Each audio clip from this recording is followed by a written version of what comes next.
Great. Well, welcome everyone to January's Work Plus Collective Community Call, Enhancing Supervisor Support, Insights from Working Learners and Supervisors.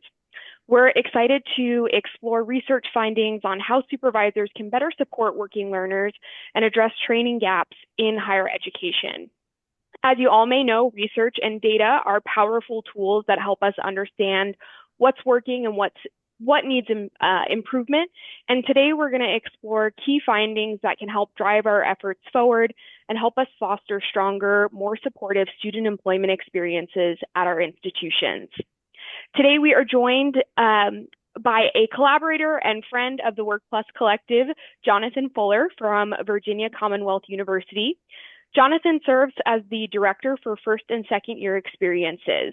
Prior to beginning this position in 2024, Jonathan served in student leadership development at VCU and continues to bring a passion for building inclusive communities, developing innovative leaders, and transformative learning experiences to his role as director.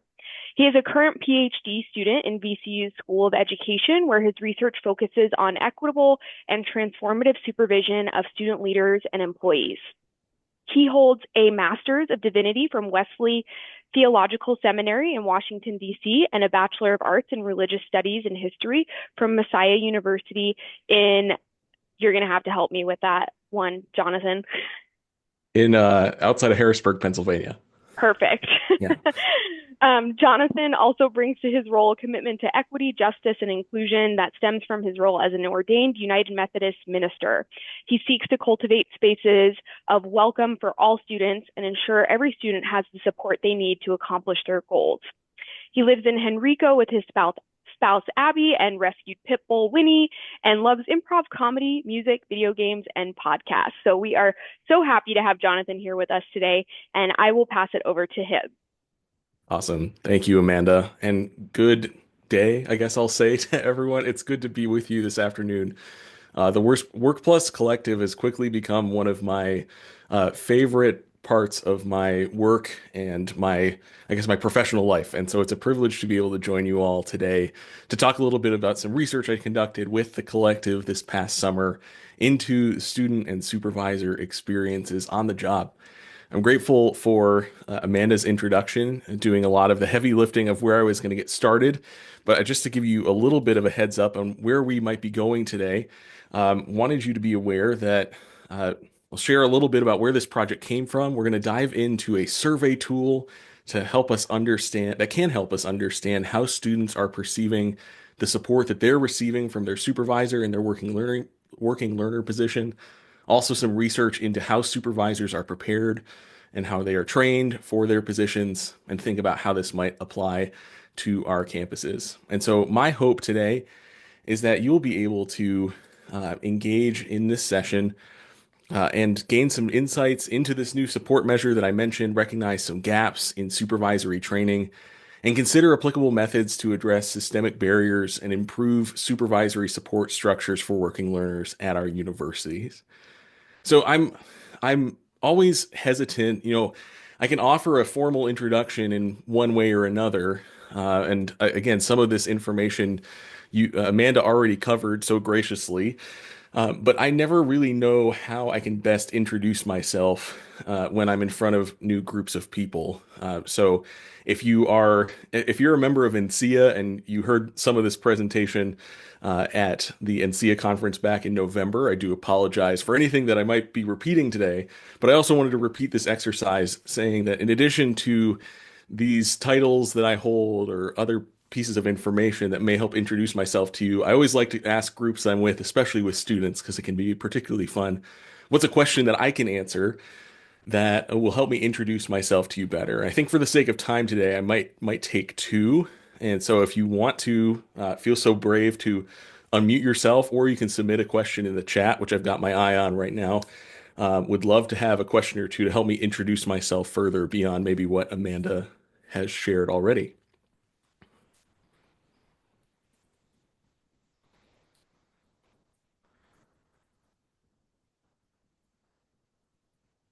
Would like to know if you were going to be a type of party, what type of party would you be? Ooh, a type of party. Did I get that right? Okay, type of party. What type of party would I be?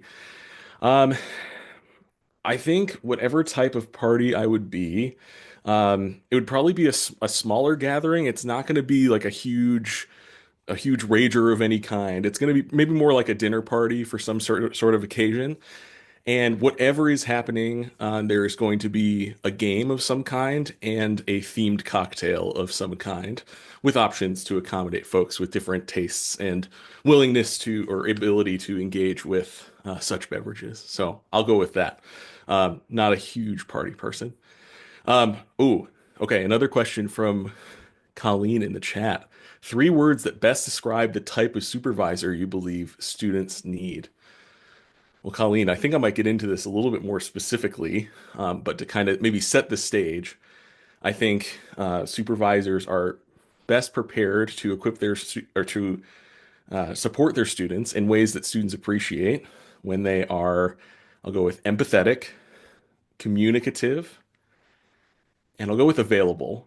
And I'll just leave those unexplained for right now because I think we're gonna dive into that a little bit more deeply. So thanks for humoring me with that. It's always fun to just be able to, um, I hope, uh, lower our walls a little bit. You know, in this kind of circumstance, it's important to remember that we're all learning together. And though I might be the one with the screen sharing capabilities today, with slides and presenting on research, this is a learning journey that I've been on for a while that I'm excited to continue with you all today.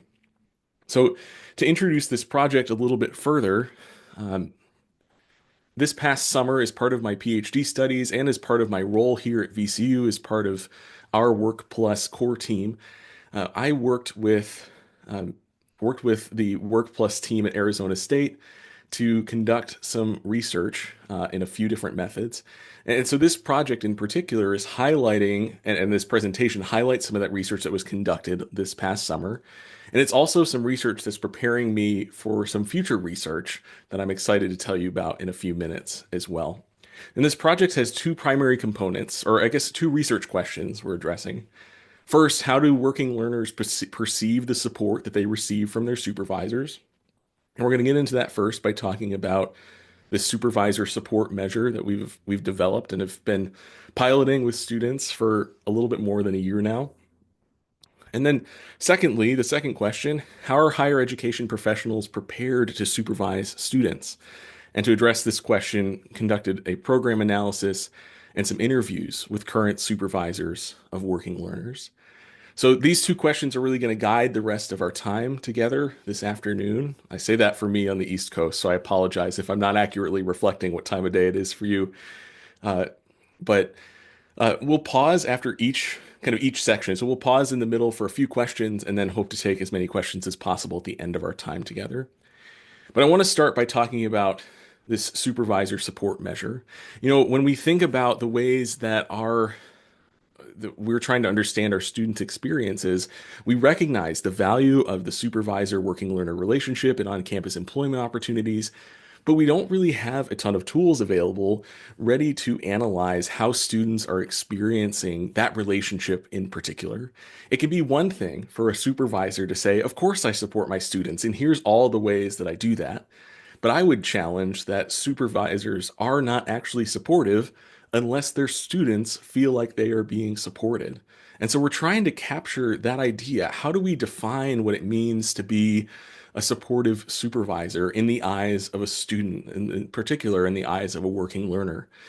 So I'm really excited to have been part of the team that developed this resource that piloted at VCU last spring, and then contributed this tool to this research project, excuse me, this past summer, the summer of 2024, across a few different institutions.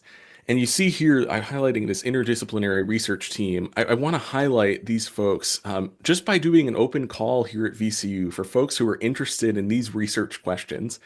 We actually gathered an interdisciplinary team of faculty, staff, graduate, and undergraduate students that came together and reviewed a bit of literature and tried to address this question of how do we get at what students are feeling and perceiving in their supervisory relationships.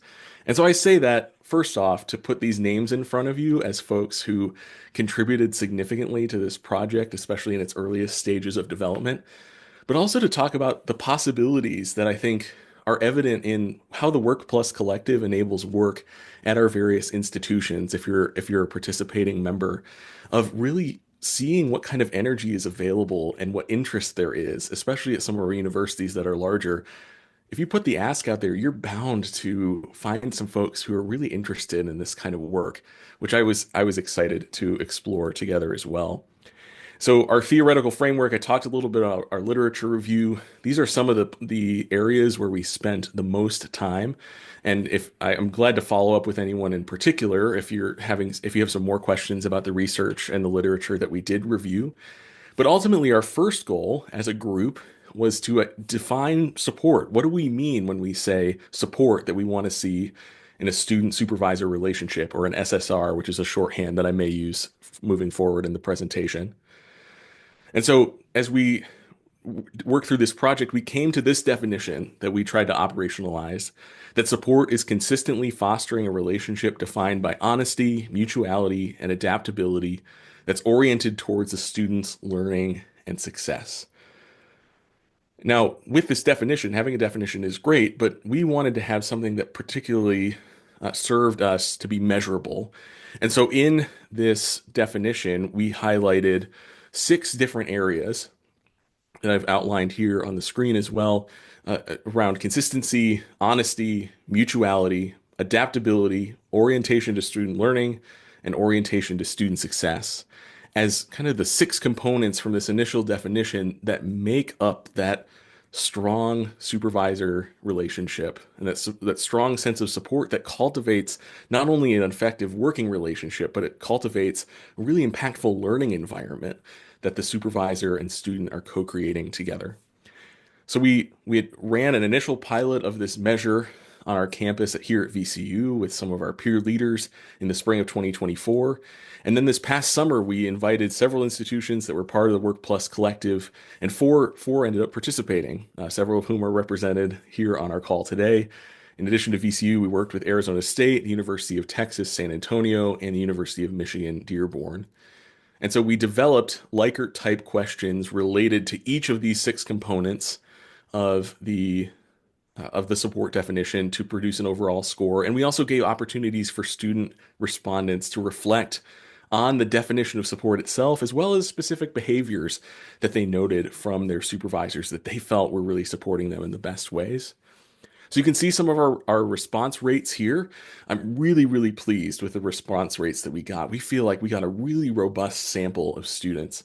And in particular, the many layers of this survey, it's just really, really glad with our persistence rate to the end.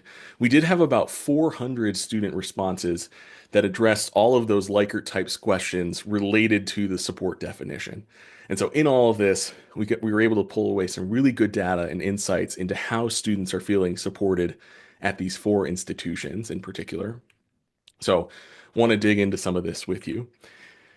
Now, for you quantitative research folks, or folks that have interest in the development of surveys and measures, I'm really pleased about how strongly our validity tests, those results came back.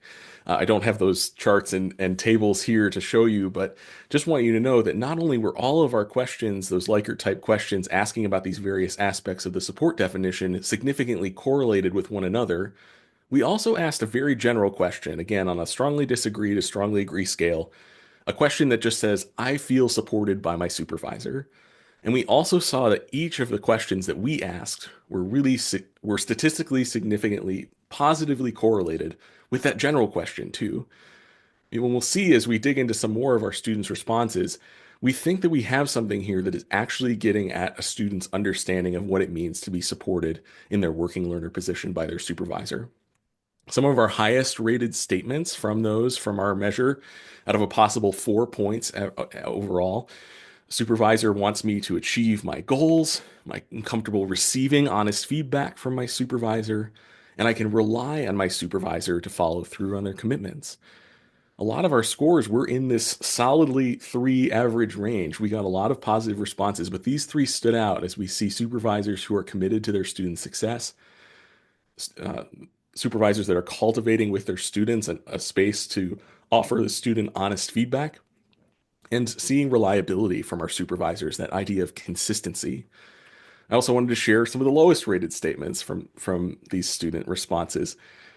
My supervisor willing to adjust their practices, this idea of adaptability. That was our lowest rated response. And then our next two lowest rated were tied.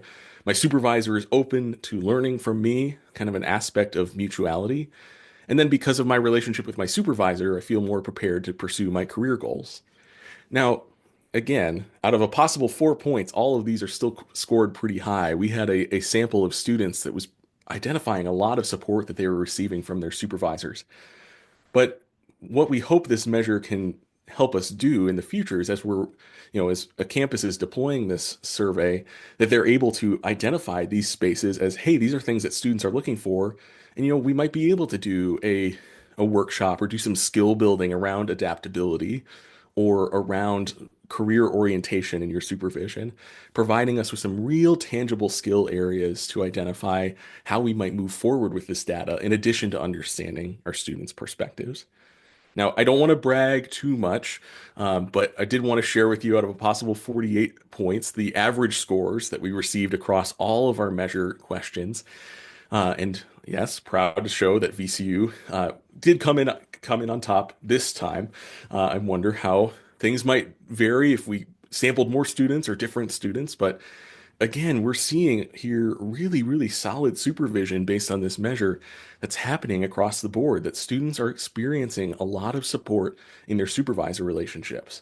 What we'll get into later when we talk about the interviews and program analysis is how I think some of that support and some of those really positive experiences are largely happening by accident or in spite of how we've set our supervisors up to be engaged in these positions. So in addition to these Likert type questions, we just kind of open it up to our students to say, hey, what behaviors do you notice from your supervisor that makes you feel well supported? And so as we categorized and coded some of these, personal support and empathy was the most commonly cited. Over half of our students identified some way that their supervisor was supporting them personally. Demonstrating effective communication practices was another really high priority, and creating a positive and trusting working environment. And you notice some other key themes here: being adaptable, being available, showing appreciation. Now, if we sat down as dedicated professionals working in this area to maybe guess at a list, we might come pretty close to this in terms of what our students are looking for. But we've now heard it from the students too, that these are the things that they prioritized. And I want to share a couple quotes with you to this end as well. One student said, I feel truly supported by my supervisor due to his confidence in my abilities and his genuine concern for my schedule. He consistently shows trust in my work and makes an effort to accommodate my personal and academic commitments, which greatly enhances my sense of support. My goodness, what an amazing testimony to the kind of personal support and empathy a supervisor can show. One that a student may not expect to see in their working environment, that we are uniquely able to offer as folks working at a university and being interested in their learning. Another quote here. My supervisor asks me daily, sometimes multiple times a day, if there's anything she can do to help or support me. She reminds me that I can always ask her questions or let her know what I need from her. She doesn't make me feel guilty when I'm unsure of something. Again, in addition to the support skills here, there's some strong communication going on, making sure that students not only are hearing, but are feeling that their supervisor's door is always open to for feedback, questions, and support in different ways. Now, we also asked about behaviors that students experienced that didn't feel so supportive. And surprisingly, potentially, over 3/4 of our student respondents actually didn't identify anything from their supervisor that they would label as unsupportive.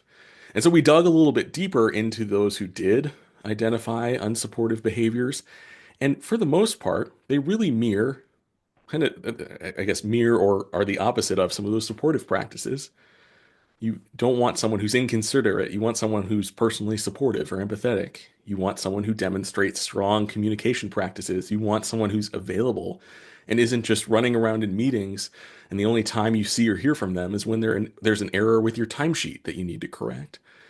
There are some practices here. Again, these are reflective of that about quarter of our students that actually did identify response or unsupportive behaviors that they noticed. But you can still identify some of these key themes that really ultimately come down to a lot related to personal support, strong communication, and trust. Our next part of the survey allowed students to respond to this definition that I'm bringing back for you, saying the option given to them was to say, hey, this survey you just took was based on this definition. What do you think about it? And so over 88% of our respondents indicated that this definition, were it to be operationalized at university campuses, would improve student supervisor relationships. And 71.9% of them said it would make those relationships much better. In addition to what we're seeing from how students are responding when given this definition directly, students are very supportive of it. And also, we also asked about, would you change anything about this definition or add anything to it? And while 80% of them did say that it was fine as is, we did get some really insightful suggestions too, or some questions at least that we can raise. So several respondents wanted to identify how we can incorporate considerations for students' overall well-being. And certainly thinking about our roles as university professionals and supporting our students, we're thinking about their success holistically, right? Not just their job performance, not just their GPA, but making sure that they're healthy and safe and able to explore the world in the way that they're hoping to. So a few respondents identified this goal, and one said in particular, and I quote, "I wanted to add that any worker feels more supported, connected, and loyal to a supervisor that they feel cares about their well-being just beyond work. Students tend to have a lot on their plate, especially if they're working, and having a supervisor who understands that can really make a difference." So this commitment to well-being feels well aligned with our definition's mention of student success, but we recognize it was like this wasn't quite as explicit as we maybe intended or could have hoped for. We also had about 4% of our respondents that wanted to include personal support practices a little bit more explicitly, like demonstrating understanding or kindness or empathy. Now, we saw how important those skills were in both the supportive behaviors and the unsupportive behaviors. And we realized that we had an opportunity here to clarify what fostering a relationship meant, when talking about supervisors interacting with their working learners. Also, sometimes if you go through a survey like this, you just get this one comment that may not have been repeated in many ways, but just kind of sticks with you. And we got one comment about the language here, wondering if the language could be more active. Maybe it's something about practicing these skills or prioritizing student learning and success instead. And so in knowing the spirit of how this came about and knowing that we wanted to continue to prioritize student voice, we continued to ask some important questions.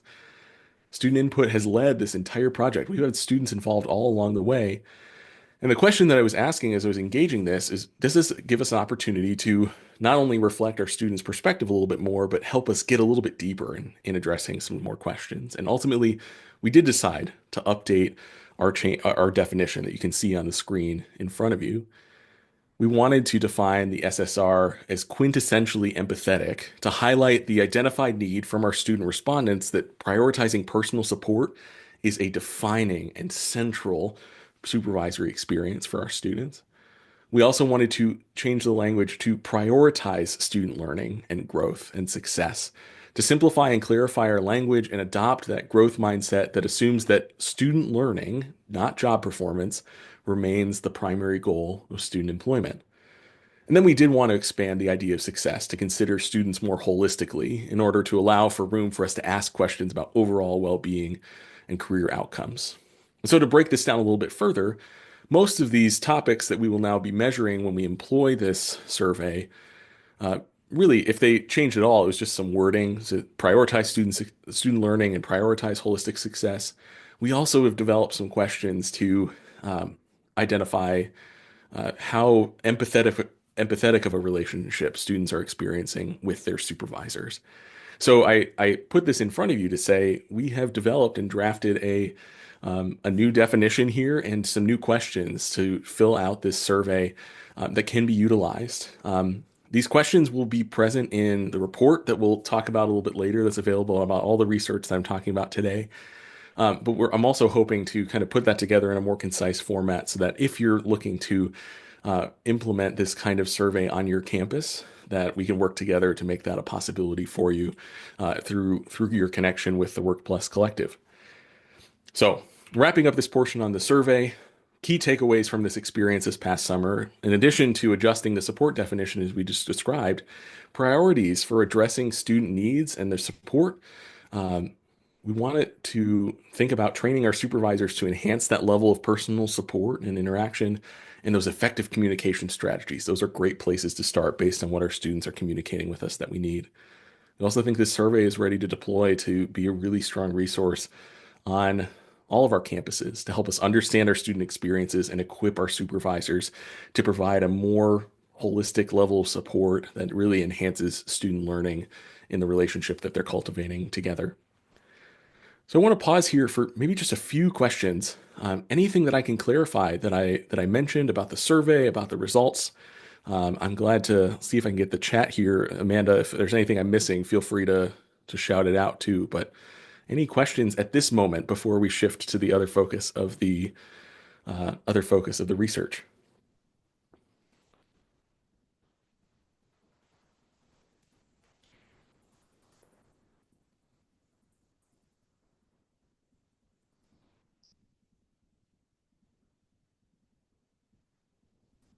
All right, I'm trying to be a good and inclusive facilitator to make sure there's time for the introverts among the fellow introverts among us, I say, to think about their questions. Just know that we're also going to have some time at the very end where we should be able to address some more questions if they're coming up. But if you want to document them in the chat, you can. Oh, I do hear one question from Ellie. Good question. The timing of the survey. So the survey did occur over the summer. So we were working with all, if I'm remembering correctly, it may have varied a bit by institution, but I think the general practice was to send to all current student employees. So obviously, the makeup of student employees or working learners at a university may be different over the summer than it might be during the fall or spring semester. But the survey was open, if I'm remembering correctly, for about a month or about 5 weeks in June or July of last year. So yes, also opportunities here to maybe do some assessment at different points in time of a student's position to explore where some of those skills and some of that support may be developed and how we can continue to support it. So yes, please continue to share questions or save them to the end. I did want to highlight an opportunity that I'm excited to share with you. Um, if you're interested in running this survey on your campus, I'd invite you to scan this QR code, or if either Amanda, if you can get to it before me, or I can try as well, sharing the link in the chat with you. I'm preparing this fall to begin my dissertation research, and it's going to start with an administration of this survey, and hopefully, ultimately, end up with interviewing students and supervisors about their SSR, about their student supervisor relationship. So you're not committing to anything, you're not guaranteeing anything by filling out this form, but if you'd like to receive communication from me in the future about potentially participating in this study and seeing this survey run on your campus, I would just love to collect a little bit of information from you so I can contact you probably closer to the end of this semester or earlier this summer as I'm preparing to work on my dissertation research in the coming academic year. So I'll share this slide and this link again at the end of our presentation, but wanted you to know that that survey that we were just talking about can be an opportunity available to you as well. So, all that being said, let's shift our focus a little bit. You know, we want our students to be leading the way in defining when they feel supported, but we also know that it's part of our responsibilities, knowing how significant the SSR is for student learning and student well-being in their working learner position, that we need to also ensure that our supervisors are prepared for this important aspect of their work. And so, in this particular aspect of the conversation and of the research that I did, wanted to understand how higher ed professionals are prepared to supervise students and consider both kind of the theoretical or established pathways that we think about for preparation, so namely higher ed master's programs, And then think about actual pathways too, understanding from our supervisors the experiences that they've had getting to their positions.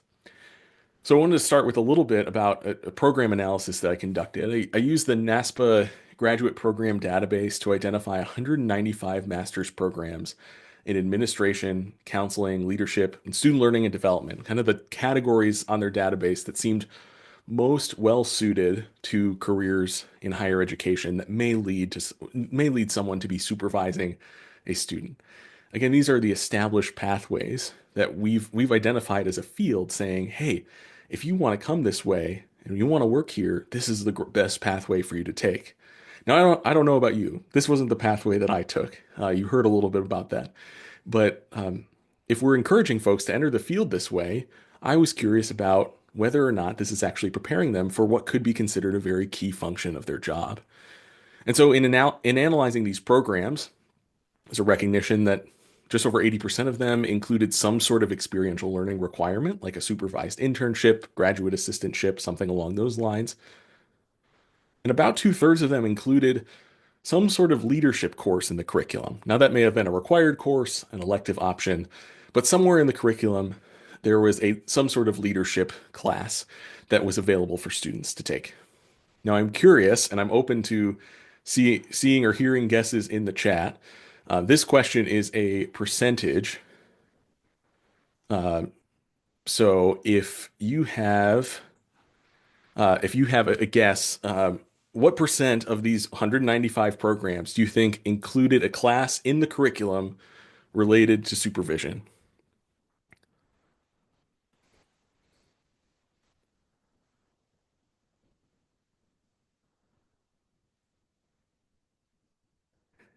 Okay. Admittedly, this group that's gathered based on your guesses are actually a little bit more pessimistic than you need to be. And I'll caveat that. Um, Naturally, you're almost spot on there. 13.9%. Now, I will give the major caveat that might get a little bit closer to some of your answers. This means that there is a class, required or an elective option, that at least mentions the idea of supervision. This number includes classes that only mention professional supervision, thinking about classes that maybe around what it means to work at a university and maybe supervising fellow professional staff. Student employment and student supervision was much harder to dig into and find more specifically. And so this number, as low as it is, still is overrepresenting the number of programs that have courses related to student supervision in them. All right, now a similar game. This one's not a percentage, this one's a number. Of those 80% of these programs that had some sort of experiential learning requirement, how many of them do you think require or explicitly cite supervising students as a learning outcome? You say, hey, we want students to have this internship so they can, among many things, potentially learn how to supervise and support students in their work. Any guesses?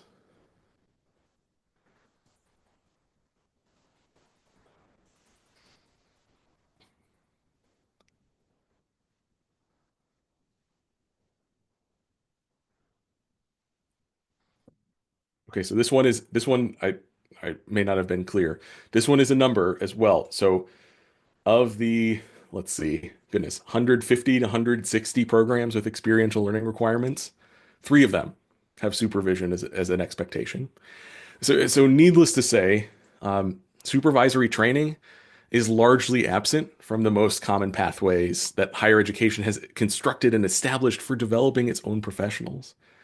And again, I know I don't need to convince this crowd about how important this work is, but it still is so striking that we're saying, hey, this is the avenue into this work. And when you get here, this is an important practice, but there's so little defining so little defining how we can prepare you in this established pathway for that key practice once you're here in the field. You can make all sorts of comparisons. What if you went to medical school to become a surgeon and you didn't learn how to make an incision? I think it can be considered that fundamental to a lot of the work that many of us do, especially in work that where we are directly facing and supporting and supervising students, which we know is very common in the work that we do in higher ed. So to dig into this a little bit further, I had some more conversations, which were admittedly really fun to get to be engaged with current supervisors of working learners and see some data about their graduation years. About two-thirds of these folks do hold master's degrees in higher education or a similar field, like those areas that I mentioned earlier. And about a third, like myself, had different. They're all master's degree holders, but maybe different pathways to the career field and through their graduate education. So let's dig into a little bit of what we learned. About 70% of our participants identified their own working learner experience as a key reason for their professional journey in higher education. I cite this not to say like this was a key point of the research, but if you weren't convinced yet that student employment should be on the forefront of our considerations for the next high impact practice, these transformative learning opportunities, everyone in the field that's excited about this work that I talked to, folks are citing their own experiences, saying this is a significant part of my own development and formation, helping me decide what I wanted to do with my career. This same percentage of folks indicated that they didn't have any class focused on student supervision in their graduate program. And we see that disparity again between a experience that we know is really impactful and our educators' preparedness, or at least the systemic ways that we are intending to prepare them for facilitating that really meaningful experience. It was also interesting to note that folks whose master's programs were outside of higher ed were far more likely than those inside higher ed to have one of those supervision related courses. If you have folks coming from public administration or other programs like that, you might have some of those maybe more human resources oriented type of courses that might be available, but it was still far more likely to see that outside of higher ed programs than inside. And our higher ed program participants did cite some courses or coursework or course topics they felt were the most helpful to them, like student development theory. Several had counseling or helping skills courses. But about 43% of our participants said that the only supervisory training that they receive outside of their academic program was their own experience. Several folks did have university opportunities for training, maybe positional training for residence life or a session at a professional conference. But about almost half of our folks are saying, no, I became the supervisor that I am because I took the initiative and I am taking those steps. And I will say this university opportunities number is probably higher because these are all supervisors at institutions who participate in the Work Plus Collective, many of whom have prioritized supervisory training as a key priority for their campuses too. So I'd even say that number is inflated a bit, just simply based on the nature of the institutions that are already trying to make this a higher impact practice at their institutions. Now, I asked our folks kind of how they viewed supervision in their role. We had some conversation about that, and almost 80% of them explicitly mentioned saying supervising students is really important to me, or something to that effect, demonstrating some level of personal commitment to that kind of supervision. And I asked them when they're thinking about how they're supervising students, what do they prioritize? What are the things that are important to them? And see if you see any familiar themes.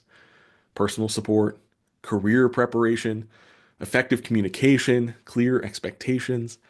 You can see there's some alignment there, right, with what we saw from our students, what they are needing and interested in. Um, but again, so much of this is developed, I'll say, by accident or by the initiative, maybe, of our supervisors themselves. And I want to highlight a few quotes from some supervisors around some of the things that they prioritize that aligns with these that align with these themes. Excuse me. I want my students to feel like that even though I'm their supervisor, we're co-designing our relationship. It's not for me to tell them how it will look. It's for us to discuss and move through together. And if they have specific needs that I'm not providing, I want to create a space where they can ask for those things. Or how about this supervisor who said, I want to make sure that my students know that I'm engaged and invested in their professional development, but also their personal development. Now, this supervisor who works in career services was able to take the opportunity to leverage with the students with whom they worked to say, hey, how can these resources apply to you, to apply to us? And seeing that personal and professional development balance is really essential. We have another supervisor who talked about valuing presence. Even if you're not currently working with the students on a one-on-one basis, maybe there's, and this supervisor was worked with students in a customer-facing role or a constituent-facing role, maybe working in a different location or being present so that they know that I'm there and present and can help them engage with a customer or answer their questions, which can be a challenge, if folks are working in a large workspace or are working in a hybrid or fully remote workspace. Thinking about how you cultivate that kind of presence was an important theme as well. So, in thinking about this level of commitment, almost 80% explicitly and unprompted made that personal commitment to supervision, said something to the effect of supervising students well is really important to me. When I asked them about whether or not student supervision was included in prioritizing their job description, only 28% said that it was. And you know how it goes in higher ed. You know that we are the best at accumulating new job responsibilities in our position descriptions, making them out of date almost hours after we've updated them. We also know that when the rubber hits the road, those are the things that we have to prioritize. And if supervising our students is not even included in our job description, even when it takes an enormous amount of dedication and effort to do well, that's going to be something that falls off. That connection with our students is going to be something that folks have to choose to put off their plate to get through the responsibilities that are officially on their plate. And that level of disconnect is something that I think is a real challenge for us to be thinking about as universities and thinking about. I know we have folks at our institution that are, at least on paper, supervising not only dozens, but quite literally hundreds of student employees. And how can that relationship be established if it's not in their job description anyway? Or if spending time with each of those students each week would account for most of the hours in the week that we'd expect to be awake, asleep, at work, everything. Our institutions may not be setting our folks up for success, and we'll highlight that a little bit more in just a minute. This level of support from our institution can vary widely too. A lot of folks, almost 2/3, said that they felt supported for their supervisory practice by their specific department, but only one person, only 7% of our respondents, said that they felt like the institution was prioritizing their supervisory practice. And so when I asked our supervisors broadly, just the open-ended question, what would enhance your supervision? Some mentioned training opportunities. Others mentioned gaining practical skills or experience. Some mentioned expanding or centralizing available resources.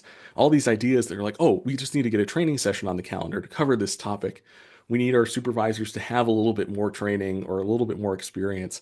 We want to make a bank or a Google Drive folder of shared resources so supervisors can access things that have already been developed. Great, all well received. But by far, the biggest barrier to our supervisors' success were systemic issues. Over 70% of our respondents and our participants in these interviews identified something about the way the university is organized from its core that is getting in the way of their effective supervision. This could be talking about job descriptions, like I was just mentioning. It could be a number of things. But let's take this quote for an example. My students, we get a lot of mandatory trainings passed down from the university, but they're all at different times, sometimes like very aggressively worded consequences. Like if you don't do your information security training, you will get fired and you have a week to do it. And I'm like, this student doesn't work this week. They work every other week. And sometimes our students get a little lost in that. It is clear that supervisors who are interested in supporting their students well are going to find a way to do it.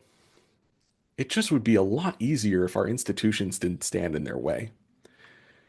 So, from this section, we already highlighted this key takeaway, supervisory training being largely absent from the most common pathways that higher ed has established for developing its own professionals.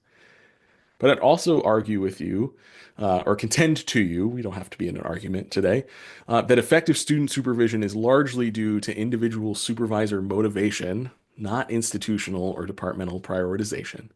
It's our supervisors saying, I want to do this well. I want to go I want to go to the grocery store at 7 a.m. before I head into work to make sure I've got something to offer my students to celebrate them for this holiday or making it to the end of the semester. It's that kind of devotion, not the ways our institutions or our departments even prioritize the practice of student supervision. And finally, systemic changes are necessary to address the negative impacts that current institutional practices have on working learner supervision. Our institutions are often serving as the biggest barrier to success in this arena. And I want to highlight a few ways that you might consider addressing, some systemic issues. We can think about unifying, enhancing hiring and onboarding processes for working learners to ease the burden on individual supervisors as they hire. We could recognize working learner supervision as a responsibility on par with professional staff supervision and ensure that positions have space designated in their job descriptions to dedicate to supervisory practice. Most folks who are supervising others have their workload reduced to accommodate that in some way. Now, whether or not the rest of their workload is still manageable or not can be another question entirely, but that's often not done when we're supervising students. And more often than not, we're supervising a lot more students than any one person might supervise of other full-time or professional staff. You also might consider supervisor to working learner ratios as an identifier of areas of concern. As I mentioned before, if one person is tasked with managing 40 individuals or 140 individuals, are we really setting them up for success or their students? Just a question to consider. You can also identify means of evaluating working learner experiences, including those of their supervisors, that include effective demographic analyses to make sure that we're addressing any ways that, you know, maybe this experience is affecting different students differently and making sure that we're addressing some of those things systemically as well, making sure everyone has access to these opportunities that can unlock a lot for their futures. So I have talked at you for quite a while this afternoon, and we've got about 10 minutes left in our scheduled time, and I want to offer one opportunity for reflection, but I do want to pause here for questions. I saw a couple. I'm going to scroll back here past all of your numerical guesses because I think there was one question that came in right before I started. So bring it back to the survey. Could you tell if responses were different for students at different stages? Great question, Angie. We did ask about class year and some other demographic analyses and demographic categories I should mention.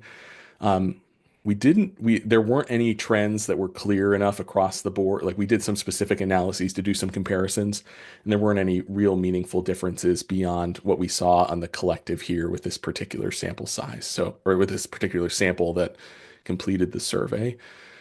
Um, let's see. See a question here from Cecily about, do you have a breakdown of who's providing those university opportunities? I'm curious who's doing the work to train them. I'd invite folks who are here, who I know are at institutions that are facilitating some of these opportunities to answer some of those questions as well. I know at VCU, we do have some opportunities that are being facilitated through central HR. But our Work Plus core team is kind of evolved into a student employment advisory team that includes representatives from HR and student affairs and student success and other spaces on our campus, career orientation in a couple different spaces, to kind of collaboratively plan some training opportunities as well. So if other folks have answers about who's offering training on your campuses, uh, the please feel free to share those in the chat in response to Cecily's question. I see a question here from Aaron, departments targeted with the Working Learner Survey. Um, I think I can say not specifically. Our effort with the institutions that we participated with was to invite as many working learners as possible, not focusing on any particular office or particular type of role. We were just trying to think about folks who were in a student employment position, inviting them to participate. And then how may an institution, this question from Denicia, I hope I'm pronouncing that correctly. How may an institution increase its supervisor engagement in trainings, when they're not mandatory? This is a great question too. So one of our strategies at VCU is admittedly to we do a lot of work behind the scenes to create buy-in from senior leaders in key areas where a lot of supervisors are working, but we're trying to do it in ways where supervisors are not taking extra time that they were able to dedicate. We had actually a day-long session this summer that we had opened up to 100. We had space for 100 and had the ability to provide lunch for 100 supervisors, and we filled up really quickly. But Amanda is correct. The next community call is actually focused on this topic specifically. And so there's a lot of opportunity to consider what's happening in different spaces. I think a lot of times our staff who are supervising, especially if they're entry-level staff, you can think of some of the similar motivation that you might see with some of our students. If you're offering lunch or offering space to develop or the opportunity to engage in something during one's workday and having that supported by their supervisor, encouraging that level of connection, that can be really helpful as well to incentivize participation. Amazing. All right, I'm seeing some awesome responses here too about where support is coming from. Institution increasing supervisor engagement and training. Oh, we talked about that. Let's see. And Cecily, yes, that's my hope. And actually, this might be a good transition. Yes, wow, Amanda, perfect timing. I'm so grateful for the folks on the Work Plus team, especially the working learners whose names I don't know that I ever heard. So if Amanda or Abby, if you want to shout out the students who worked on these reports, please do. But I'm so grateful for their design work to help present some of this material in report form that Amanda just linked in the chat, and I think we'll be able to send out with the recording as well. So please take a look at those.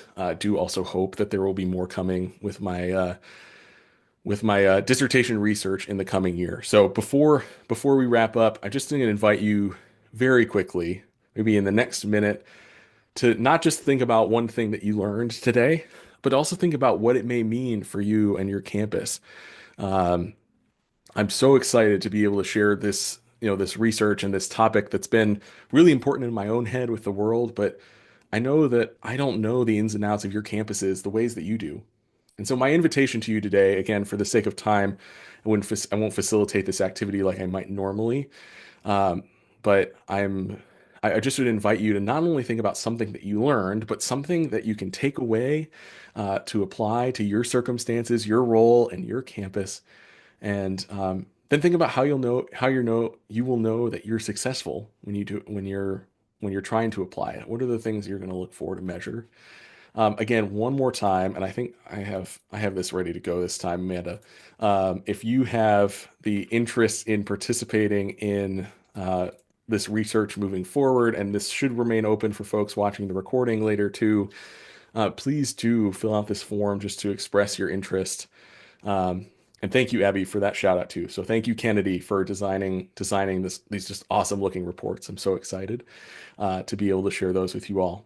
And so I'm going to wrap up with this. I would just invite you to please stay in touch. I know that request came through in the chat a few times. My email address is on the screen. If you'd like to use the QR code to connect on LinkedIn as well, I'd be happy to stay connected.